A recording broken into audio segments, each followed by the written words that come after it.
শীত পড়তে শুরু করলেও ডেঙ্গু কমার লক্ষণ নেই। এতে সব শ্রেণীর মানুষের সঙ্গে বেশি দুশ্চিন্তায় প্রাথমিক ও উচ্চ বিদ্যালয়ের শিক্ষার্থীরা। এদিকে ডেঙ্গুর প্রকোপ না কমায় সিটি কর্পোরেশনের ছিটানো ওষুধের কার্যকারিতা নিয়ে প্রশ্ন তুলেছে ভুক্তভোগীরা। অরণ্য গফুরের রিপোর্ট।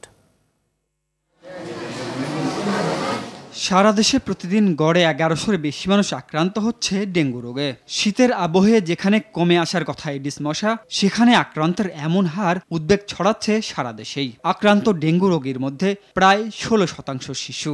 এক সপ্তাহের মধ্যে প্রাথমিক ও মাধ্যমিক স্কুলের ফাইনাল এবং ইংলিশ মিডিয়ামে মিড টার্ম পরীক্ষা থাকায় উদ্বেগের ভাঁজ অভিভাবকদের কপালে।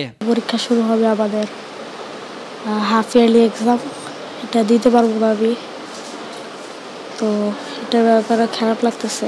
বাচ্চা স্কুলে যেতে পারলো না, বাচ্চার দেখা যায় এক্সাম শুরু হয়ে যাবে, ওটার মধ্যেও হয়তো অংশগ্রহণ করতে পারবে কিনা। তাও ওদের স্কুলের সামনেও দেখি মাঝে মাঝে দেয়, কিন্তু আমার মনে হয় কাজ হয় না ওনাদের ওষুধ।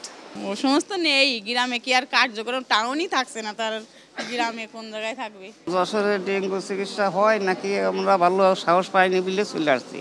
অতিরিক্ত জ্বরে তাপমাত্রা মাথা ঘুরে পড়ে যাচ্ছিলাম, সেই কারণে ভয়তে আমরা চলে আসছি আর কি। ডেঙ্গুতে মৃত্যুহার গেল বছরের তুলনায় কম হলেও বছরের দ্বিতীয় সর্বোচ্চ সংখ্যা দখলে নিয়েছে চলতি মৌসুম। তাই সতর্ক হওয়ার পরামর্শ চিকিৎসকদের। অনেক পেশেন্ট আছে যেগুলো হচ্ছে আমাদের ডেঙ্গুর সাথে আদার কিছু সমস্যা আছে, যেমন সেকেন্ডারি ইনফেকশন নিয়ে আসতেছে, এগুলো আমরা ট্রিটমেন্ট দিচ্ছি।